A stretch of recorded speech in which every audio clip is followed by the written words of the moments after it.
Hating and blaming yourself won't get you anywhere. Resenting your current state means that you're not putting attention towards what you want, but towards what you like, which implies to the universe that you don't want to change your current situation. You need to be selfish enough to know that you deserve and can attract your dream life. There are 3 stages of selfishness, and yes, I did make this up, but trust me on this, you'll want to hear the 3 stages because this literally applies to most people in this world. It's basically when you're nice to everyone but yourself, you let yourself or your old self bring you down, you sacrifice parts of yourself to be accepted by society. In return, you can't fully be yourself. You became exactly what society wants you to be. I think most of us has been through this stage. If you're not a people pleaser or you haven't even tried to be a people pleaser in the past, I guess congratulations, but at least for most of my life, and I know for a lot of people's life, they went through these stages first before blooming and becoming the version that they want to be.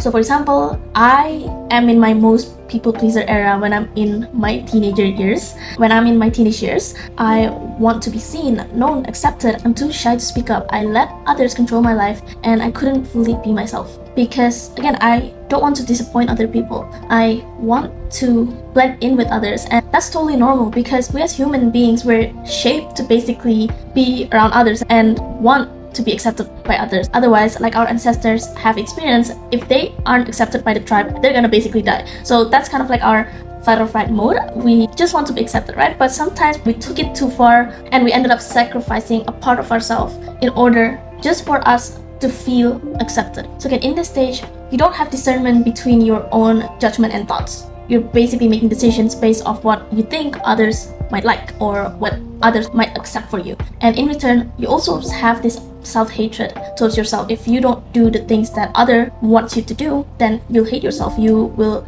feel like you're undeserving. You'll doubt yourself. All of those negative self-talk will eventually come up just simply because you're trying to live a life you're not meant to live anyway. That's the first stage. Now the second stage is when you've set your boundaries, but you're still self-critical. In this stage, you've understood the boundaries with others. Congrats, you've leveled up. You don't really care anymore about the opinions of others, and you know you have enough worth within yourself to set boundaries with others. You don't let people get in your way anymore. You respect yourself externally, but you're still your biggest hater. You still criticize yourself more than anyone else. You listen to your inner self, but you don't know where to look. If you make mistakes, you blame yourself. Ultimately, you grow hatred towards yourself. And this happens simply because you've never even listened to your own self or your own judgment in the first place. Again, the first stage is kind of inevitable. So whether you like it or not, most of us spend the whole entirety of our life living by other people's opinion, not by ours. So ultimately, when you're going and up-leveling into the second stage, when you've succeeded to ignore the outside external noise and start to listen within, you basically don't know where to start even.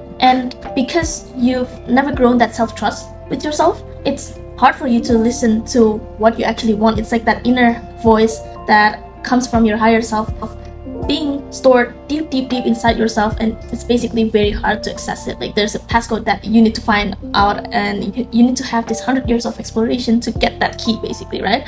Simply because again, you've never actually listened to your own inner voice in the first place. And again, this is normal because we've been accustomed to doubt our own voice, to second guess our own voice, our own decisions, simply because also we've never been taught how to listen to our higher inner voice. Anyway, in this life, in this world, we're taught to dim it down. We're taught to shut that voice down instead of listening to it. And that's why every time you want to make a decision or you want to take a leap of faith, your old self are gonna bring you back down and basically cause you to overthink, to doubt yourself, to not believe in yourself, to criticize yourself, and grew that self-hatred more and more within yourself. Now this second stage happened to me after a big realization moment, and I think the biggest realization will happen when you're experiencing a completely different opportunity or experience compared to what you're used to, right? So for me, I never really moved abroad previously in my life. I always grew up in the same city with my parents, never lived alone once.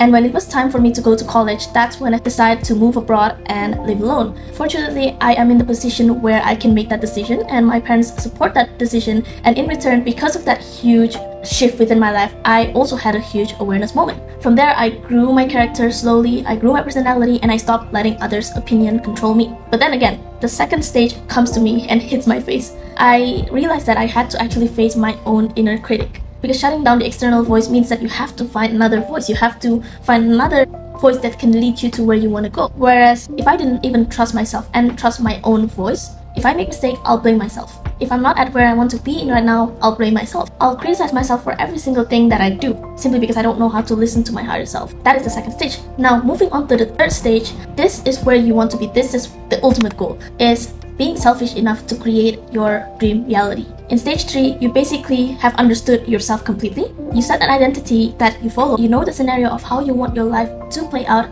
even if it's not happening yet. Because you know with conviction that you're that person. You're that person who's gonna achieve A, B, and C. You're that person who's confident, who's abundant, who's relaxed. You don't take any influence from others nor from your old self. You're in control of your life, and from then you can shape any reality that you want. Now at this stage, you bloom yourself again, right? You don't care about others' opinions or decisions. That basically won't get you. You've kind of had this block. Obviously the negative, manipulative decisions, not like the loving opinions or like, you get what I mean. You know how to get rid of all of the negative energy and only take in the positive energy. At this stage, you also don't listen to your negative inner thoughts either, because you know your worth. And you know that the higher version of yourself doesn't hate themselves, because they have everything internally and externally. There's nothing to hate. That is the goal. The goal is to be selfish enough that only your dream reality matters, that only the higher version of yourself matters. And when people think of selfish, some people also might have the perception that in order for you to be selfish, you need to also kind of harm others. Well, that's not necessarily true. I'm not saying that you need to be selfish enough that you bring others down or you impacted a negative experience towards others. No, because whatever energy that you give out to the world will eventually give back to you. Karma is real. So you don't want to be selfish in a way that you're harming others, otherwise it's gonna get back to you. What I mean by selfish here is selfish in terms of strengthening the voice of the higher version of yourself, the voice that guides you to become that person. So again, as I've said before, most of us are in the first stage of reality. We not only let everyone but ourselves gets in the way of creating a dream life that we're meant to live. Well, some of us may be progressing forward but are still stuck in the second stage. We can set boundaries with others, yet we're still caught up in our own mind, overthinking, doubting ourselves, hating ourselves for being where we are at right now instead of getting to where we want to be, for basically being ourselves, right? What we want to get to is the third stage, where we're selfish enough that we understand nothing matters but the dream reality that we want to achieve, the ones in our life. Now you're probably wondering, okay, I get it. I need to be selfish enough. I need to listen to my inner voice and start following the identity that my higher self is already embodying, right? But how do I exactly do that when all this time throughout my life I've been conditioned to only listen to other people's opinion? The answer is simple. This is the part where you have to shift your identity and be resilient. Sustaining and maintaining is the key. You can't just decide to be the higher version of yourself one day and then fumble back into your old self the next day. That's not it. And that's why I have another video talking about how to create your dream identity, so you can watch that video after this video. In that video, I go in depth talking about how to create your identity, how to sustain and maintain. But I'm not also gonna leave you empty-handed with this video. Specifically in this video, I want to tell you a way that you can get out of this habit of criticizing yourself. Now, when you're criticizing yourself, you're basically putting attention towards the things that you don't want or the things that you lack. And by putting your attention towards the thing that you don't want, ultimately you're gonna imply to the universe that, oh yeah, I love sitting in this energy because I've put so much attention towards it. I love sitting in this negative energy. I love sitting in the lack energy, in the misery, the pain energy. The universe is gonna be like, oh, well, I'm gonna give you more because it seems like you like staying in that energy. It seems like you've stuck in that energy for so long to the point where I think you want that for the rest of your life, right? Now, we don't want the universe to think that we want to have our current reality forever. So by noticing where your attention is, that's going to be the key for you to change your mindset right now, to change your limiting beliefs right now. Awareness is always the first step, because without awareness, we don't even know what to fix. So what you want to start doing from now is to be aware of where your focus or attention is, and then divert or change it into the focus that you want, which is usually always positive. Your desires are usually the contrary to what you're experiencing right now. If you're experiencing negativity, then you would want the positivity side, right? So this is how you can apply the awareness practice on your day-to-day life. Firstly, if you're in the unwanted energy, you want to ask yourself this first question: where is my attention right now? Which means, what have you been thinking about? What is your mind preoccupied with? What are you actually doing right now? Because if you're doing something, then you're putting your attention towards that thing, right? Not only does this put you in awareness state where you now realize where you've been putting your attention all these days, it will also help you to remove yourself from this habitual attention pattern. And at this moment also, you don't want to be hyper fixated on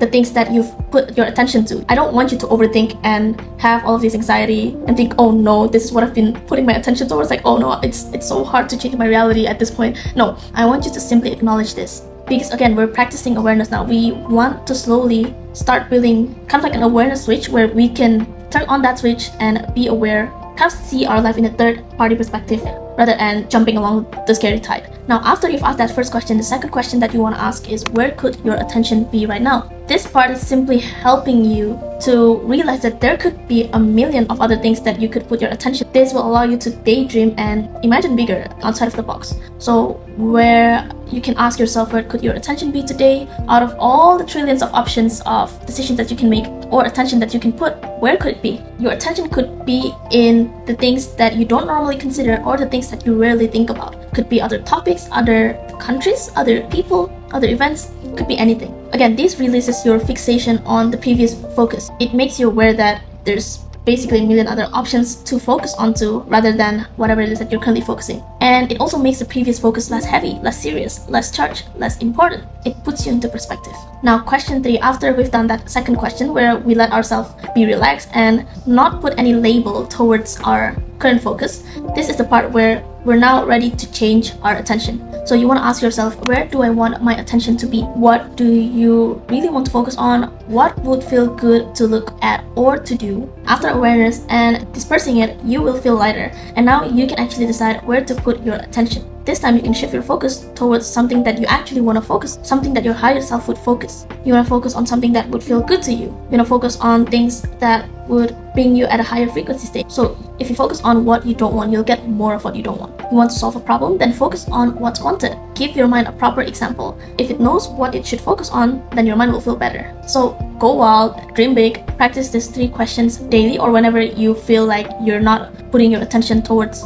something that you should put your attention to. Then you slowly change your perception towards yourself. Instead of it being negative, you become the person you like, simply because you focus on the things that feels good. And also just pay attention on something that you were meant to put your attention to anyway. This exercise is not meant to be done just once or overnight, because again, we've been conditioned to think the other way or to have limiting beliefs for as long as we can remember, longer than we've been in this higher frequency state, longer than we've been in this awareness state. So you want to take yourself easy and start slowly, start shifting your identity and focusing on the things that matters to you rather than focusing on the things that you think or that others think matters to you. We grew up accustomed to seeing the L's, the downside of our life. It's not going to be as easy for us to just simply flip the switch to become that higher version of ourselves. Do it slow but maintain it. Consistency is the key. Focus inwards and bring your attention towards the thing that you want to attract rather than the things that you don't want to focus on. Be selfish, choose yourself, strengthen your higher voice, stop being your biggest hater,